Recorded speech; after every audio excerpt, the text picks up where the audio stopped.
मैं आपका और आपके चैनल का धन्यवाद करता हूँ कि आप जनता की आवाज़ को उठा रहे हैं। जहाँ तक हड़ताल की बात है, 16 फरवरी को पूरे देश में ये बहुत बड़ी हड़ताल होने जा रही है।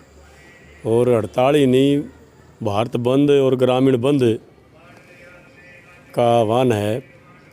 इसमें संयुक्त किसान मोर्चा और तमाम ट्रेड यूनियन ने बीएमएस को छोड़ करके सभी ट्रेड यूनियन इसमें शामिल हैं। और कर्मचारियों की फेडरेशन, उद्योगों में काम करने वाली अलग अलग यूनियनें, स्कीमों में काम करने वाली महिलाएं, कच्चे पक्के कर्मचारी, तमाम लोग इस हड़ताल में शामिल होंगे। और हड़ताल के जो मांग मुद्दे हैं, असल में पिछले 8-9 साल से लगातार महंगाई, बेरोज़गारी, भूखमरी, गरीबी लगातार बढ़ रही है। जनतांत्रिक जो अधिकार हैं उनका हनन किया जा रहा है, आंदोलनों को कुचला जा रहा है सरकार द्वारा, और कारपोरेट और बड़े पूंजीपतियों के साथ मिलके देश की जो संपत्तियां उनको लुटवाया जा रहा है खट्टर मोदी की सरकारों द्वारा। इन बातों को लेकर के इनका हम विरोध कर रहे हैं हड़ताल के माध्यम से।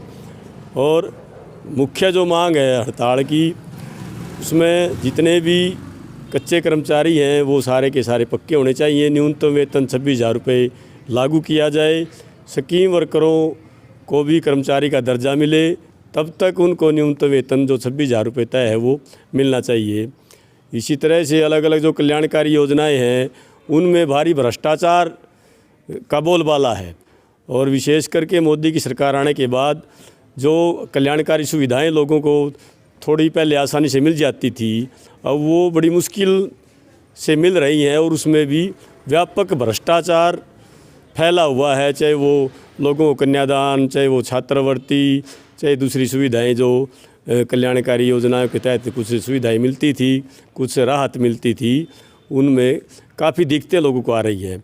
और हरियाणा में तो विशेषकर फैमिली आईडी आने के बाद आम जो गरीब लोग हैं उनको काफ़ी दिक्कत आ रही है।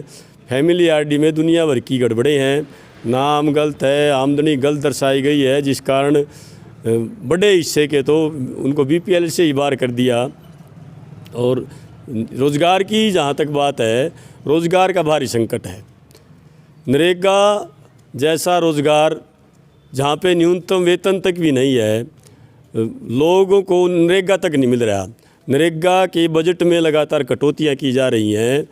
और आधार के लिंक के नाम पे करोड़ों जॉब कार्ड सरकार ने इस बीच में काट दिए।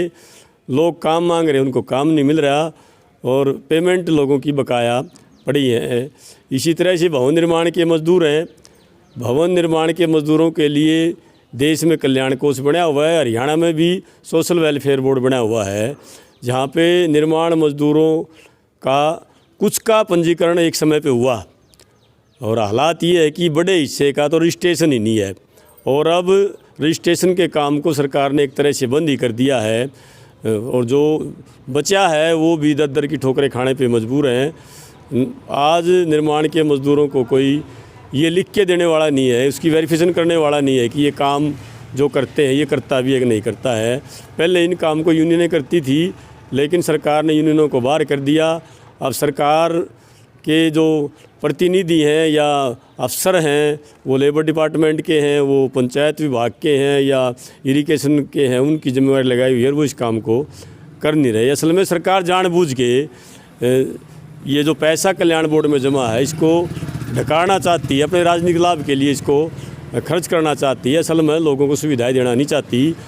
3-3, 4-4 साल से भवन निर्माण के मज़दूरों की कन्यादान की, छात्रवृत्ति, डेथ पे जो सुविधाएं वगैरह मिलती हैं, राशि मिलती है, वो अटकी पड़ी हैं।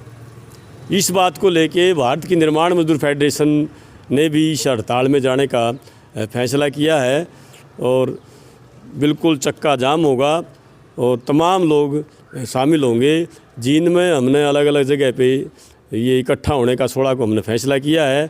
मैं आपके चैनल के माध्यम से तमाम साथियों को सूचना देना चाहता हूं कि जींद वाले साथी जींद के नेहरू पार्क में इकट्ठे होंगे, नरवाणा के नरवाणा नेहरू पार्क में, उचाणा तहसील परिसर में इकट्ठे होंगे और जुलाना के साथी लेबर साइड में और सफीदों के साथी संजय पार्क में, अड़ेवा के साथी अड़ेवा तहसील परिसर में इकट्ठे होंगे 16 तारीख को। आप के चैनल के माध्यम से मैं तमाम किसानों, मज़दूरों, अलग अलग तरह का काम करने वाले लोगों से और स्कीम वर्करों से कहना चाहता हूं कि अपने काम धंधे बंद करके उस दिन इस हड़ताल में शामिल हो और अपनी आवाज़ बुलंद करें। धन्यवाद। मैं कपूर सिंह, जिला सचिव सिट्टू। आज़ादी के बाद पहली बार किसान और मज़दूर इस किसान आंदोलन के बाद एक प्लेटफार्म पर आए और जहां मज़दूरों के सवाल हैं, मतलब कपूर ने जो रखा है, इसके अलावा 4 लेबर कोड ले आए, मज़दूरों के अधिकारों पर हमला कर दिया। वो चाहे सोशल सिक्योरिटी का सवाल है, चाहे न्यूनतम वेतन का सवाल है, चाहे यूनियन बनाने का सवाल है, चाहे मज़दूरों को मिलने वाला ग्रेजुएटी, बोनस, ESI, PF का जो लाभ था, उन पर भी हमला है। इसके साथ ही किसान आंदोलन में सरकार ने जो वायदे किए थे, उन वायदों से मुकर रही है। ना MSP पर कोई कमेटी बनाई, MSP का कानून बनाने के लिए एक कमेटी बनाने का निर्णय हुआ था और उसमें किसान आंदोलन के नेताओं को रखना था। अपने पिछलग्गू जो MSP का विरोध कर रहे थे, उनकी एक कमेटी बना दी, उसकी भी आज तक मीटिंग नहीं हुई है। और बिजली बिल 2020 जो वापस लेने की बात हुई थी, वापस लेकर अब 2023 में फिर से उसको ले आई और स्मार्ट मीटर लगाने की एक योजना है, जो मज़दूर और किसान के घर से बिजली चली जाएगी। खेती में अगर नलकूप किसान चलाएगा तो बहुत महंगी बिजली होगी। खेती में पहले ही लागत बढ़ रही है और ज़्यादा लागत बढ़ेगी।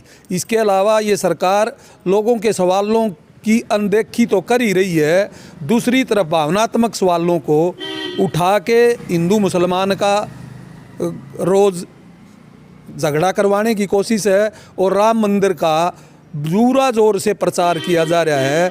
जबकि हमारा जो संविधान है वो धर्मनिरपेक्ष संविधान है, हमारा राष्ट्र धर्मनिरपेक्ष राष्ट्र है। धर्म और राजनीति का जो घालमेल इन्होंने किया है, उसके कारण लोगों के जो अधिकार हैं, संवैधानिक जो अधिकार है, उन पर भी हमला है। इसके खिलाफ भी हड़ताल है और इसमें टोटल किसानी ग्रामीण बंद करने का एक निर्णय लिया है।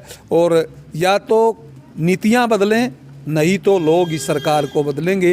ये अच्छी तरह हमें पता है कि मोदी सरकार कारपोरेट परस्त नीतियां ही लागू करेगी।